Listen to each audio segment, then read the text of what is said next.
Welcome everyone to the Thunder Buddies podcast, your source for all things Thunder basketball, courtesy of the Oklahoman. My name is Justin Martinez, and today I'm joined once again by our columnist Joe Mussatto. Joe, how you doing today, man? I'm good, Justin. Trade deadline is upcoming. We got a big Thunder Nuggets game. We have a big Timberwolves game we can talk about. No shortage of topics today. Without a doubt, we also got some All-Star news coming Yep. in tomorrow. The reserves will be announced. Chet Holmgren, a candidate as you recently wrote about. We'll get into that as well. It's a lot of stuff going on, but let's go ahead and just start off from the top. Let's not waste any time here. The most recent game for OKC, which it did suffer a 123 to 111 road loss to the Minnesota Timberwolves on Thursday. OKC dropping to 38 and 11 on the season. The first wire-to-wire loss for OKC all year, believe it or not. They did get blown out against like Charlotte. They had one of those San Antonio games where it was like a runaway game for the Spurs, but they still at least had like a very brief lead. This was just wire to wire. It was all Minnesota from the opening tip off. And obviously OKC, is still dealing with injuries. They did get Isaiah Hartenstein back, so that's a big addition. But it seemed like it really wasn't a matter of the personnel. It seemed like there were a lot of controllables that OKC just wasn't able to take care of in this one. Yeah, I obviously watching from home, I thought Stan Van Gundy put it great on the broadcast. The Timberwolves were really beating the Thunder at its own game. I thought playing with more urgency, just swarming OKC's ball handlers on the defensive end, playing with more force, more effort at times, and it sort of seemed to take the Thunder back. And then when you add on, if they just have a shooting night like that on top of it, it's going to be ugly, and that's what it was. Timberwolves were making all of their threes. So I thought it was a pretty big statement game for the Wolves. Obviously, they're motivated to play the Thunder, who, I think embarrassed them in the conference finals last year. So nothing alarming from the Thunder's perspective. It's just like, hey, this team that looked superhuman to start the year is now looking like a mere mortal, and that's okay. They don't have to be an all-time team to still accomplish what they want to accomplish, but we're seeing a few cracks here, and I think that's normal for a defending champ, given their injury situation. Yeah, without a doubt. Still missing, obviously, AJ Mitchell, Alex Caruso. J Dub has been out for the past 6 games. We don't have really any timelines on any of these guys. And yeah, just to look at some of these numbers, I mean, just definitely not a winning recipe. OKC turned the ball over 16 times, which was converted into 30 points. It gave up 15 offensive boards, which resulted in 28 second chance points. There was a defensive lapses really from the opening jump. Minnesota was able to get some good looks. It cashed in. The Timberwolves shot 51% from the field and 47% from deep. Just shooting splits that you don't really see against OKC's defense. So definitely not OKC's night. And it's now entering another tough matchup against Denver. We have some really big news here. This just came out recently, right before we hit record here, a couple hours before, that Nikola Jokic is going or is expected to play. He's actually going to make his return tonight against the Clippers. He's been out since December 29th with a hyperextended left knee. Now, a couple days ago, ESPN's Shams Charania had said that he was going to be reevaluated in about a week. So it looked like maybe Jokic isn't going to play against OKC, but now it's looking like he is on track to play. And obviously, that's big news for the Nuggets in this one. They are going to be without Aaron Gordon. Yesterday it was announced that he's going to be reevaluated in 4 to 6 weeks with a right hamstring strain, but still getting Jokic back in this one really sets the stage for a big matchup between what was really the series or one of the best series in the playoffs last year. Obviously, went to 7 games in the second round with OKC ultimately winning that one.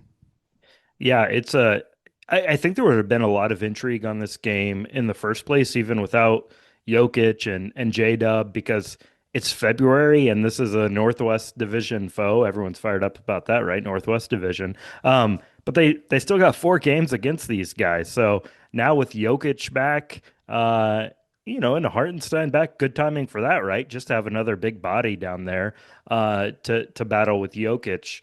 Welcome back, Isaiah Hartenstein. I'm really looking forward to this one. I think, the Nuggets last year, they just seemed, dead in the water when Jokic was off the court, much less, missing significant time with injury. My camera's doing weird things, Justin. Um, and but this year, I think it's been so impressive what they've been able to do with, Jamal Murray almost certainly going to make his first All-Star game, with Peyton Watson like emerging as a true scorer in this league. Um, and some of the stuff they've gotten from their other young guys, whether it's Pickett or whoever else, and Christian Brown's been out as well. So now to add Jokic back to this group that is playing so well, um, Nuggets are I think we've always agreed they're the biggest threat to the Thunder in the West. They're a bigger threat today on January 30th than I thought they were going into the season. Yeah, I agree with you. I mean, I think especially the stretch where Jokic was out, the immediate was that expectation was okay, this team's going to start to lose some games. They could drop in the Western Conference standings where there's not a lot of separation as it is. It's very easy to slide down the standings. But here they are with Jokic set to return, and they're still 32 and 16, only 5.5 games behind OKC. They're at the third spot right now, a half game behind San Antonio for the second. I think the depth has been a big thing, like you mentioned, with Watson. I think there are other additions this offseason, whether it's Tim Hardaway Jr., Jonas Valanciunas giving Jokic a real like backup, a serviceable backup, which they hadn't really had in a while. A Christian. Shots fired at DeAndre Jordan. I mean, it definitely is a game changer. You can tell that the depth, Yeah. like when in the playoffs, that was the big thing that I think OKC had the real advantages was, obviously OKC is as deep as a team as any in the league. Denver, not so much. But now, this is a team that's able to withstand some injuries. And as you mentioned, also Jamal Murray, I think we're going to get into here with the All-Star reserves, but has a really strong case to get his first career All-Star selection. So it's a very good Denver team. The Isaiah Hartenstein return will be big. He did come off the bench against Minnesota, played 18 minutes. Obviously, he's ramping his way back up. So we'll see if he gets the starting nod in this one, but obviously they're going to need him. Casey Wallace came back after a one-game absence as well. So that gives another perimeter defender, a point of attack defender on Jamal Murray. So it's going to be two really good teams going at it. I wish I was going to be at it. I'm actually back home in San Antonio just for some personal reasons. But Joe is going to be out at the game. So thank you again for that, Joe. Make sure to follow along for his coverage. And yeah, it should be a really good one for sure. Heck, I don't, you might have mentioned him. I didn't even mention him, was Cam Johnson, the biggest offseason Yeah. addition, has basically been a non-factor because at the beginning of the season, he started slowly, shot wasn't falling. And it's like, man, Michael Porter Jr. is really outplaying this guy. I still like the process behind the trade. Then he started to play well. Then he gets hurt. So, um, if you thought Cam Johnson was going to miss this much time in addition to Jokic, it's like, oh man, Nuggets are going to be like play-in range or something, and now they're playing great. I still think I am not looking at the standings if I'm a Thunder fan like worried about the number one seed. I still think that cushion you know, is safe, but with games against the Nuggets and Spurs coming up, you know, those teams can make up a lot of ground, especially Denver with 4 games left.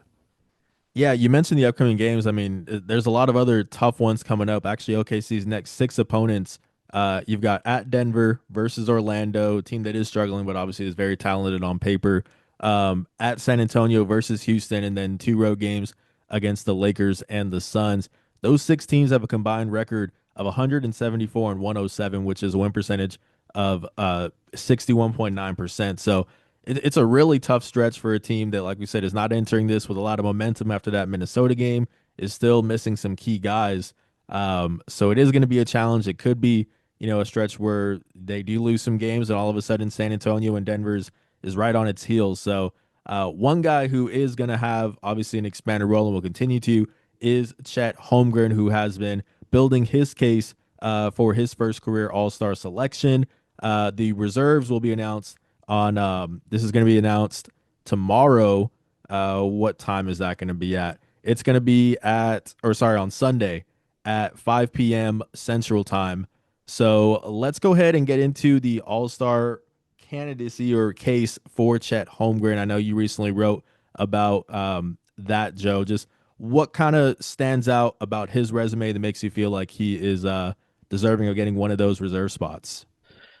Well, the biggest thing is obviously the the team success. And like when I asked Mark Daignault and Shea, and Jay Will, whoever else, like, hey, make the pitch for Chet. Obviously, these guys are a little bit biased, or a lot bit biased, but Right. like winning is the thing that came up more than anything. Like, especially from Shea and Mark, like what he does for this team. And you look at it, it's like, yeah, sometimes, like last night, for example, against the Timberwolves, I thought he just really like faded into the background offensively, and they needed more from him.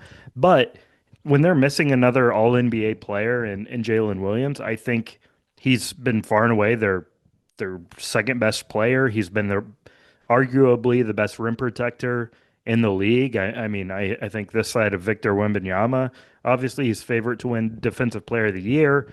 He's averaging a career high in scoring and rebounding. He's got good shooting percentages.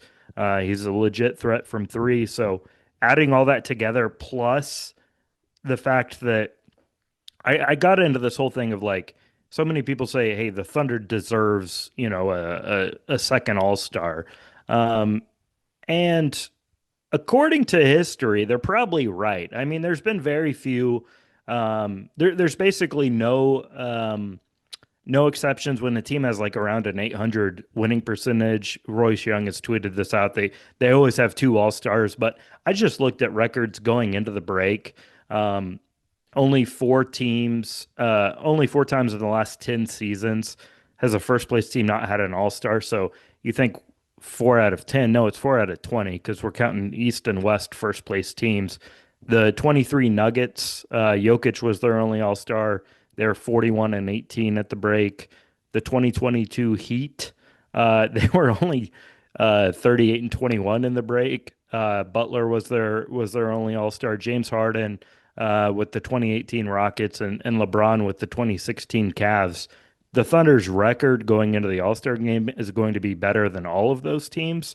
So in the last 10 years, there's never been a team this good that only has one All Star. And I'm not saying that alone makes Chet a deserving candidate, but I think Chet's play alone, it's not like, just like a token, hey, we're going to give you a second All Star. I think Chet has also earned it.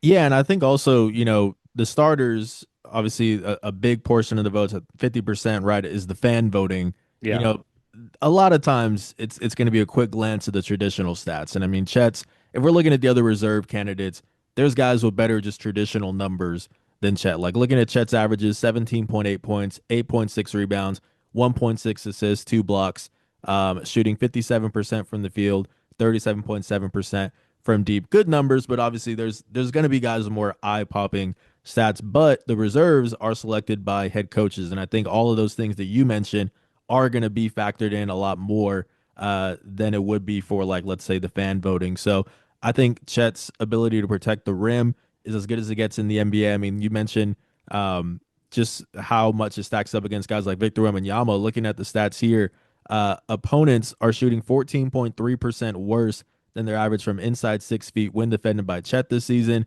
And Victor Wembanyama, by comparison, is 8.6% worse. So significantly better. Rudy Gobert, another DPOY candidate, 12.2% worse. So, I mean, he's protecting the rim at an elite level. And he's also doing it in a variety of ways, too.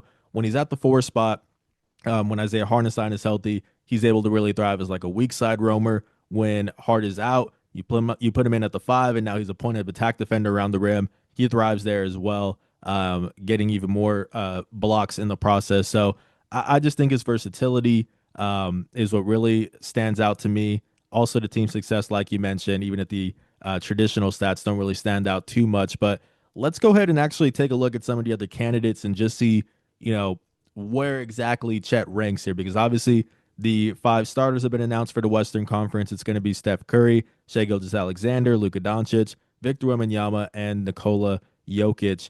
So that leaves 7 reserve spots here from the Western Conference. Joe, I'm going to go ahead and list the reserve candidate, and you tell me if you think they're a lock. If you don't, we'll talk about their case. How's that sound to you?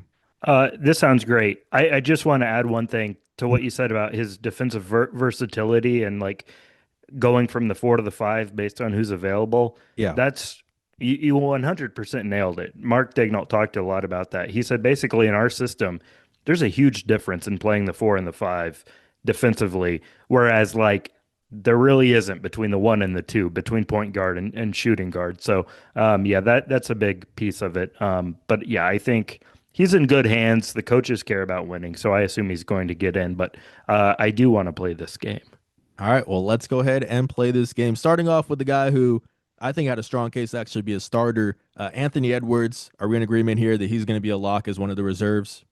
I had Anthony Edwards as a starter on my very fake ballot. So yes, he has to be. He'd be number one on my list of reserves. Yeah, I agree. I mean, 29.3 points, a career high for him. Shooting lights out from inside and outside the arc, 41.3% from deep. Yeah, definitely, I think should be a lock. Next up, we got Kevin Durant averaging 26.5 points, 5.4 rebounds, 4.5 assists, in the 50, 40, 90 range. Needs to get his free throws up. Kevin is slacking in that department, only about 88%, but everything else is elite there. Just are we in agreement also Kevin Durant is going to be a lock? Yes, for me he is. His case isn't as strong as Ant's, but he might be next in line there. Yeah. Also, he's 37 years old and is still this good. It's really incredible. This would be the 16th All-Star appearance for KD with his fifth different team. Yeah, I mean, just regardless of the jersey he's wearing, he's putting up ridiculous numbers throughout his career. I definitely think he will be a lock as well. So that gives us seven guys so far. We got five spots remaining. Next up, a guy that we talked about, Jamal Murray, averaging 25.9 points, a career high.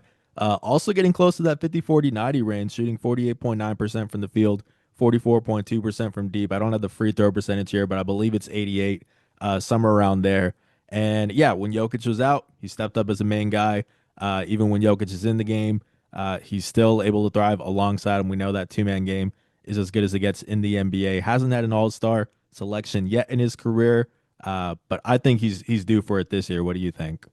So he's averaging 4.5 more points per game than he has at any point in his career. And he's also doing it with the best efficiency of his career. He's shooting a career high 48.9%. That's a pretty good combination. One of my least favorite talking points in the NBA, and I swear I'm not a Jamal Murray hater, but it's like, how has this guy never been an all-star? Well, because he's hasn't had all-star numbers. And you know, he's first team on a list of guys you'd want in the playoffs, and an absolute killer when the games count the most. But he hasn't been the best regular season player. That's how he hasn't been an All Star. But anyway, he deserves it this year. So first time All Star Jamal Murray. Yeah, I agree. So that gives us eight guys. Next up, we got Devin Booker averaging 25.4 points, four rebounds, and 6.2 assists, shooting 45.6% from the field, 31.3% from deep. So that's been a struggle for him, but obviously the difficulty of the shots, the range, all that factors in as well. But the main thing is that the Phoenix Suns weren't expected to be very good this season, and here they are, and in the seventh seed, they were just recently inside of the actual top six, so like outside of the play-in range. Obviously, that changes on like a nightly basis in the Western Conference, but this is a competitive Phoenix Suns team. I think he deserves a lot of credit for that. What do you think about Devin Booker's case? Are you ready to put him in there as a reserve? Yeah, I have Devin Booker in because what you said there at the end. It's the team context. They're 29 and 19.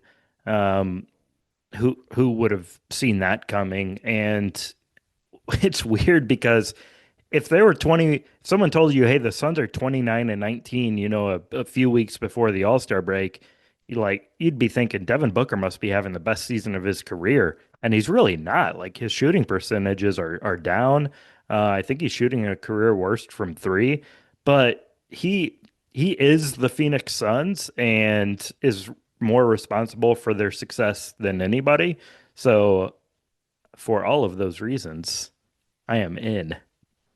I'm in as well. I will say he's not going to get an all-star selection, but Dylan Brooks, I think, has been one of the cooler stories in the Yeah. NBA this season. I mean, a guy who uh, I think a lot of people wrote off once he left Memphis, was able to do some really good things in Houston, came to this situation in Phoenix, and I think the whole team has really embraced his identity, that kind of physical, up in your face type of identity, that scrappy culture that he had. I think the whole team has embraced that, so he deserves a lot of credit too.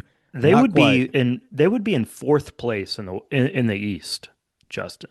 Yeah, crazy. I mean, they're playing so far above expectations. They have some big wins. I mean, they obviously had that win against OKC in Phoenix somewhat recently. It's a good Phoenix. It's a good team. So I definitely think Devin Booker should get the nod there. So I've been forgetting to add Chet to our list here, but with Chet also in the mix here, that gives us five, six, seven, eight, nine, 10 people. So we got two spots left here, and I've got five candidates, which Ooh. yeah, it's gonna get close here. We're gonna have to make some tough cuts. But next up, we got Alperen Sengun of the Houston Rockets, 21.1 points, 9.1 rebounds, 6.3 assists, shooting 50.6% from the field. Obviously, not much of a floor spacer, 30% from deep. But still, Houston, one of the better teams in the NBA, fourth seed in the West right now at 29 and 17. He's a big reason for it. As dominant as Kevin Durant is, the offense really does run through Alperen Sengun. He's such a good, versatile playmaking center. What do you think about his all-star case here?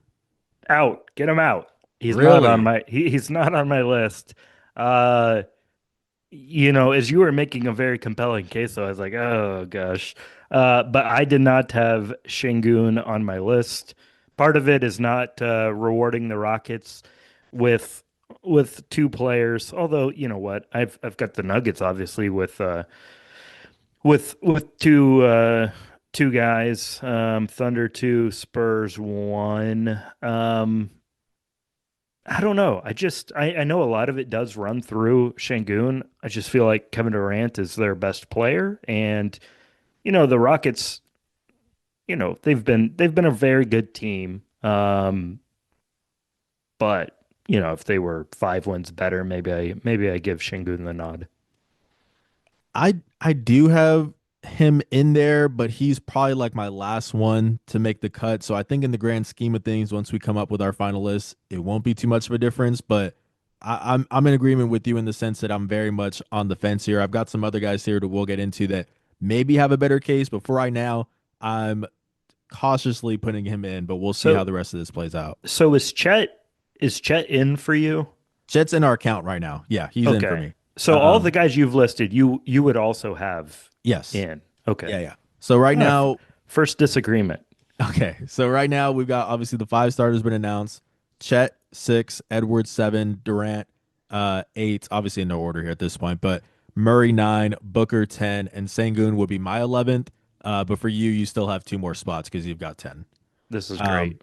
cool. Next up, we got Kawhi Leonard of the Los Angeles Clippers. Who would have thought early in the season when this team was not playing very good basketball, actually playing some of the worst basketball in the NBA? Now, the Clippers are in the playing hunt. They're 22 and 24. They have been rapidly climbing the standings, and Kawhi Leonard, I think, deserves a lot of credit, averaging 27.9 points, 6.2 rebounds, 3.5 assists, only 33 games played, so that is an asterisk there. But I mean, the efficiency as well, shooting 49.8% from the field, 39.7% from deep. What do you think about Kawhi Leonard getting in here and representing the Clippers? This is going to be at Intuit Dome. So I think that's also a factor there, possibly. What do you think about his case? You mentioned his shooting splits. He also leads the NBA in free throw shooting at 94%. He leads the NBA in steals per game with 2.1, 27.9 points per game.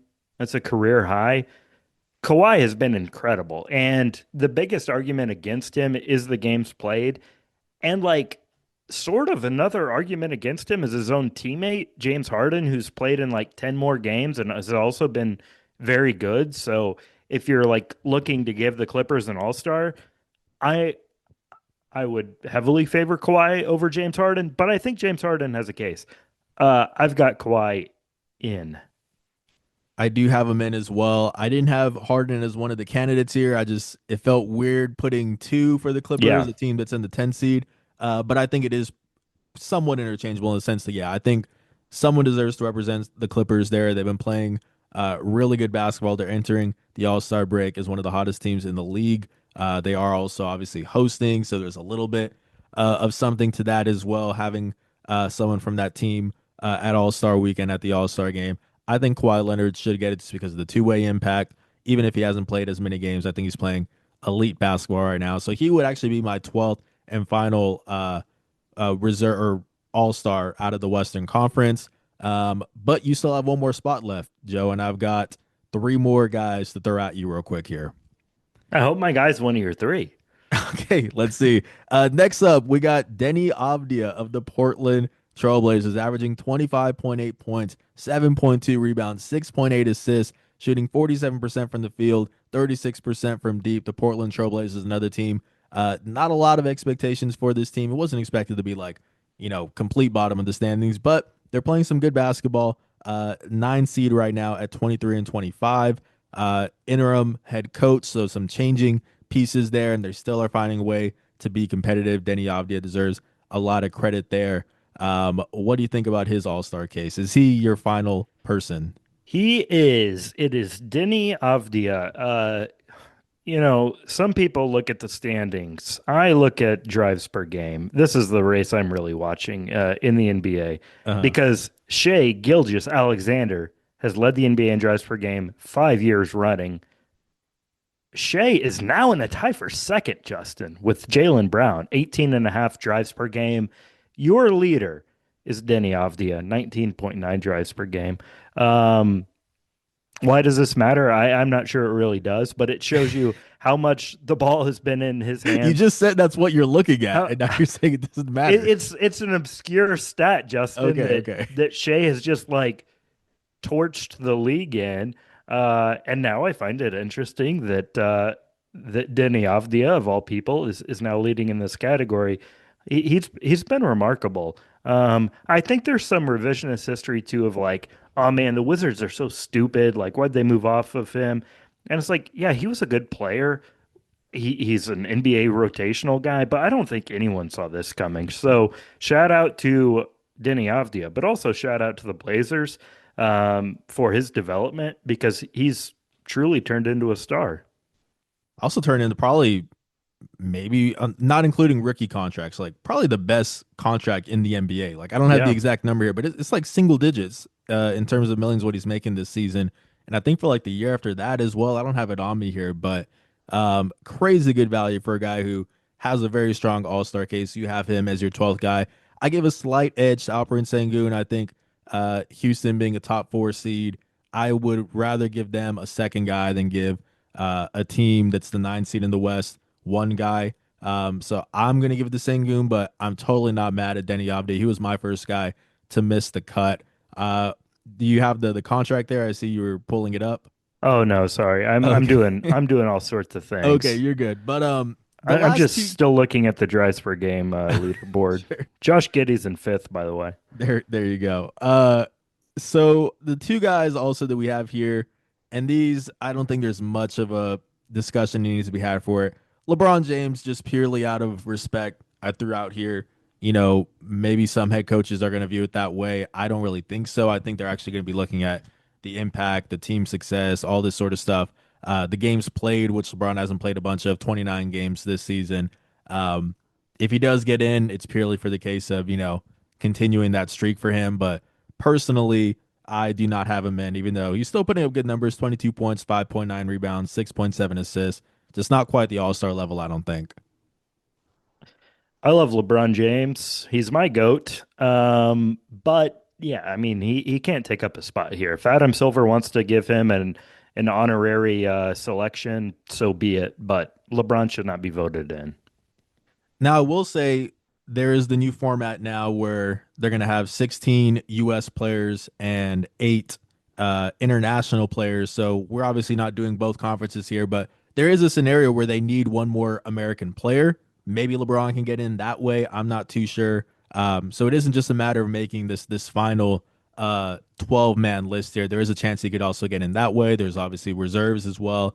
So there's a chance, but for me, yeah, I just think it's if we're going purely off the resume here, and not looking at the name, then I do think he's going to fall a little bit short. Another guy who will fall short is teammate Austin Reeves. I think at the start of the season had a very, very strong case. Unfortunately, injuries have derailed that. He's only played in 23 games. But man, the stats 26.6 points, 5.2 rebounds, 6.3 assists. Shout out to Austin Reeves, an OU alum as well, obviously. Just playing some elite basketball whenever he is on the floor this season. Yeah, those are good guys to shout out, but yeah, not good enough cases there. Yeah, but I think that's pretty much all that I have for this episode. Oh, we got the trade deadline stuff, Joe. I was about to wrap this thing up. But I guess we got to get into the trade deadline We're stuff. running out of time, Justin. We are. For those I don't people can't see this, but I don't have the pro version of Zoom. So we actually have a 30-minute timer here, and this is we have 3 minutes left here. But if I guess if we need to, I could start a new one and edit it together. If you're good with giving us another like 5 or 6 minutes, Joe, we can get into this. Let's do it. All right, let's get into this. If you guys see a random cut, that's what it is because I'm too cheap to get the pro membership. I don't even know what that costs. But anyways, how can we forget about the trade deadline, Joe? It is coming up this Thursday at 2 p.m. Central Time. And OKC, obviously best record in the NBA, has all of the assets it could use to make a trade if it wanted to. But I guess just getting started, what do you feel like OKC should be prioritizing? How do you feel they should be approaching this upcoming trade deadline? I would be thinking small. I see. Listen, I know Twitter's not a great place to judge the fan base as a whole, but see a lot of people panicking or like, we got to make a move. This team isn't, can't do it. It's like, well, they can because we literally just saw it several months ago. I don't think anything. I think the best addition for the Thunder is to have a healthy Jalen Williams and a healthy AJ Mitchell, and those would all be fantastic additions soon after the trade deadline. You could talk me into an insurance big. I'm willing to listen just because we've seen Chet deal with injuries, we've seen Isaiah Hartenstein deal with injuries, and suddenly you don't want to be kind of undermanned at that position, even though I think Jay Will is capable. So I don't anticipate any big moves for the Thunder come the deadline. Yeah, I would agree with you. Like I mentioned, it's got all the power to do a big move if it wanted to, but I think it'd be short-sighted in the sense that this team is built not just for short-term success, but also long-term success. And if you're gonna commit money to, let's say, obviously guys like Trey Murphy has been thrown out there, Michael Porter Jr. I mean, the crazy one is like Giannis and stuff, but like these are all guys that completely throw off the books. And OKC already is going to have 75% of its cap next season tied up to its big three with J Dub and Chet's contracts kicking in. And that's not even including Shea's new contract, which will kick in the year after that. So it's a Yeah. team that's going to get very expensive. You don't want to commit any long term money to anybody else and potentially, prevent you from keeping this trio together long term, which is, I think, is what OKC wants to do. So I do think it would be a smaller move. I'm with you in terms of insurance bigs. I think is the biggest need for OKC, and I got a list here, so I'm gonna go ahead and hit pause on this first of all because we got under a minute left. But then after that, which you guys won't know there's a break here, but through the power of editing. But after that, Joe, I'm gonna go ahead and give you some candidates here. Okay, so we are back. In case you guys can't tell, we did have to wait a little bit. It was either that or pay $17 per month for a Zoom subscription, which I don't know about you, Joe, but that seems like a little bit much to me. Yeah, I'd have to ask for a raise Yeah. first. Yeah. But now we're here and I'm gonna give you some candidates for OKC to potentially trade for at this upcoming deadline. You mentioned insurance bigs. I've got a lot of those here for you. Not a lot, but I've got a little handful. I think some context here. These are all players that OKC could acquire, mostly by trading Usman Jang, which I don't want it to seem like we're just trying to single him out, but it does look like the most movable contract last year of his rookie deal, making $6.7 million. I think all of these are going to be expiring contracts, so OKC can still have a roster spot freed up this summer. They're going to need those with potentially up to 4 first-round picks in the upcoming draft. So that's sort of my mindset here when I'm coming up with this list. But let's go ahead and get into it. The first guy on the list here is a veteran backup big man in Utah's Kevin Love. Not a very exciting name to start this one off with, but again, insurance backup big, averaging 6.9 points this season, 5.8 rebounds, 1.8 assists in 17.6 minutes. He can obviously space the floor. He's got playoff experience. Not a great defender at this age, but still, I think a serviceable backup center really. If OKC does have some injuries, how do you feel about that possibility? I'm not very moved by Kevin Love. I mean, it's fine. I think there's some other names in that range I like more. I worry about like not to compare him to like another old vet in like Gordon Hayward, but obviously Love seems fine with the role he has where he's at in his career right now. But the guy used to be a star, and I always wonder if just like moving a guy in that's got like that big of a that much status, even if it's on the end of the bench role. But if he'd be open to it, yeah, it's fine. I think a good way is to have a rating system here. We're gonna go 1 out of 5 Dagnalds. Are you going with 5 being your all in on it? How are you feeling on that one? What's your rating? I'm going a 1.5. Dang, okay, not too much. Now this is a warm up. This isn't ranked from the my top target here. It's gonna get better, I promise. So, yeah, I'm about where you're at. I don't think there's really gonna be any like 5 out of 5 on this list because I don't think there's like a big home run edition. So, yeah, I would put this one at like maybe a 2. I would say not anything too I crazy. I want to preface this too. Like, if there was a 5 on this list, they'd have to trade a lot more than Usman Jang or for that salary number. Like we're doing this exercise because we're both in agreement that they're not going to um kind of you know uh, have long-term money invested in this. I think this would be like a half season rental or something to that degree where maybe it's the Jang salary to make things work. Plus, I don't know, throw in a second round pick or 5 if you want. Yeah, yeah. I mean, if we're going for like 5 Dagnalds here, then it'd be a Giannis trade, but obviously that's just not realistic. So, like, Yeah. these are going to be lower end on the rating. But, anyways, next up, we got Phoenix's Nick Richards. Now, this is a guy who showed some promise with Charlotte, but the Suns have a really, loaded front court, or at least at the center position specifically. They got some young guys there who I think they're prioritizing over Richards. He hasn't played too much this season. He's averaging 3.2 points, 3.3 rebounds in 9.1 minutes on an expiring contract of $5 million. Kevin Love, again, it was the same type of situation for him as well, an expiring $4.2 million contract. But guys that match Usman Jang's contract will be off the books this season, can provide some size, some rebounding, a little bit of rim protection if need be. How do you feel about Nick Richards being a potential trade target? Uh, I'm gonna go 1.7. Okay, a little bit more. Yeah, that's Little slightly bit, more Dagnalds. little bit more. I covered Nick Richards for a year at Kentucky, Okay. and I thought his prospects of being an NBA player were quite low, Hmm. which shows you how bad of an evaluator I am because he's made a decent career for himself. Yeah, it's a break glass in case of emergency. We're talking about like a fourth center here, Yeah, yeah. assuming they're healthy, right? Like you've got Chet, you've got Hart, you've got Jay Will, and then if you have to dust off a Nick Richards, then so be it. Ideally, these guys wouldn't even play. It's just to give yourself that insurance policy. Like Jay Will, I was just looking this up. Jay Will played 8 minutes per game in the playoffs. That's not very much.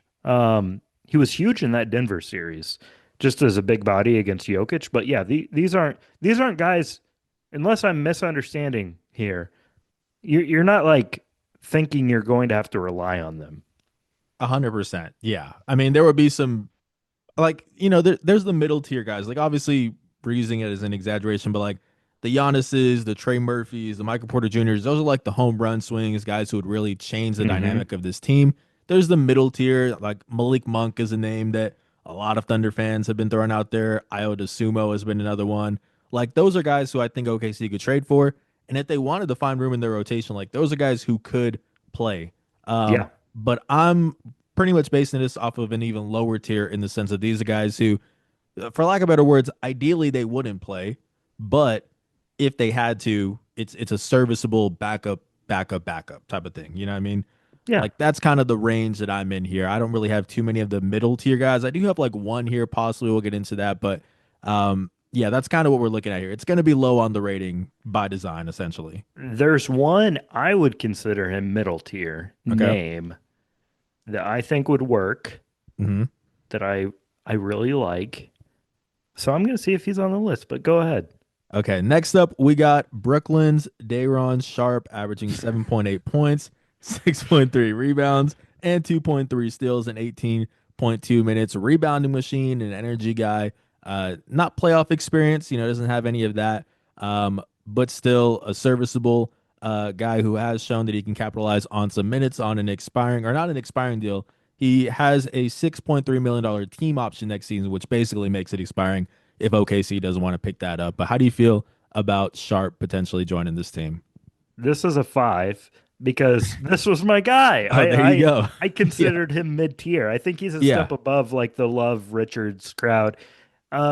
He can do some things, and he's a pretty good passer. Is a big, which I like. I think the Thunder would like. Um, he is solid. Yeah, I don't think. I think in some ways, like matchup dependent, like he might be an option over Jay Will if Jay Will just like never hits a shot again, which I don't think it's going to be the case. Um, but yeah, this is a guy where like I feel like playing him isn't throwing in the towel. Like he could actually help, and I love that number, the 6.5 or whatever you said million. Um, you can it's an expiring. You can decline the option. Or I mean, you could accept it and use that to do other things, but I would view this as like a half season rental. Um, I do think he would command a little bit more, certainly more than the names we're talking about. And yeah, apologies to Usman Jang, but we're using he's basically like the only piece of consequence that is likely to be moved just given his salary, given his future in OKC. Justin wrote a great piece just kind of talking to us about what it's like to have yahoos like us just, mention his name in trade talks, and it seems like he's taken it in stride and everything. Um, I think it would be like USA salary plus Some seconds. 3 seconds, maybe even like I I don't would think think it's out so. of the question Brooklyn gets like a heavily protected late first for Sharp. Now, I don't think that would be the price, but heck, we've seen deals where it's like teams part with 5 seconds. Yeah, do that. I don't care. Not my seconds. Yeah. That's how I could see that playing out as well. And I do think like if we're looking for a spot for Ooze where he has some potential to actually like capitalize on an expander role, why not Brooklyn as well? Like I think it's one of those situations that could also benefit him as well, where he's gonna get way more opportunities there than he would in OKC. That's a team that could potentially move on from Michael Porter Jr. this trade deadline and just even have more minutes in the wing department in the front court. So I could see him going there and actually having an opportunity to show what he can do. It would also give OKC, like you mentioned, another insurance player there for the postseason. So I could see it as one of those win-win trades. Yeah, to me, this is a 4 out of 5. I think it's pretty close. So I have one more guy here who it's a little bit risky, but I do think there is potential here. My last guy here is Portland's Robert Williams, averaging 6 points, 6.2 rebounds, and 1.3 blocks in 16.2 minutes per game this season. The rim protection, obviously, the injuries is the big thing here for him, which maybe you don't want out of an insurance big man. But, he doesn't really have many opportunities to get hurt because he probably wouldn't play unless, something happens. So that is the last guy I have on this list, an expiring $13.3 million contract. which does work with Ooze in a trade, a straight up trade. Maybe some picks on there. We'll see. But what do you think about Robert Williams, Time Lord, joining this team? Um, I'm gonna go with three. I don't know if he's like the most thundery guy, but I mean, he's before injuries just kind of robbed him of a longer career. I mean, this is a former all defensive team player. Yeah. Played a huge role on some of those Celtics teams. So, um, yeah, I kind of like this. You could talk me into it because just because of the defense alone, and he knows how to play, but he is hurt all the time. Yeah, the injuries is the main reason why I'm not gonna give this a five or anything. I still put it at a four, maybe just a little bit lower than Sharp, but I do think it's around that tier where it's a guy who, if you need him to play, and if he is able to play, I mean, there's the rim protection, the defense just in general. He has postseason experience as well, more than Sharp does. So that's a boost there as well. Also an expiring contract he can get off the books this summer. So that is pretty much it in terms of insurance bigs. There's some other guys out here if OKC want to go with something else. Like, some people think they might need some more shot creation if AJ Mitchell is gone. If he's out and J Dub is out, so a guy like I think like Trey Jones out of Chicago would be an interesting addition. He Hmm. really has thrived in a big role. The only issue with him for OKC would be that he's making $8 million next season, and then there's the team option the year after that. So you are committed a little bit more long term to him. But I think if you need some shot creation, some playmaking, Trey Jones wouldn't be a bad addition there. If you want some more shooting, like Atlanta's Luke Kennard is an option. Defensively, I don't think really fits too well with OKC, but those are some guys. But overall, I think I'm in agreement with you where I think an insurance big is probably the top priority for OKC.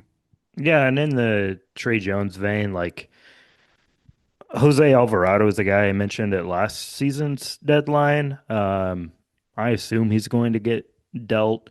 Uh, Certainly undersized, but a pesky defender. Uh, is Grand Theft Alvarado. Not a great shooter, but a guy who can at least handle the basketball and create some offense. Yeah. But I think that's pretty much all that we got now. This was a pretty long episode here, Joe. I appreciate you for sticking around for this whole thing and also the listeners for sticking around as well. Are there any words of wisdom here, any parting words for you get ready to go out to Denver? Yeah, Anything you'd like to say before that here? I'm going to Denver. After recording this, I'm prepared for Giannis to be traded to Oklahoma City. Just kidding. That's not going to happen. Words of wisdom. I don't know. I don't have any, Justin. And on that note, I think we've overstayed our welcome here with this pod, Joe. We're hitting the 40-minute mark. We So gotta go. let's go ahead and get out of here. Thank you guys for listening. We'll see you all next week. Appreciate it.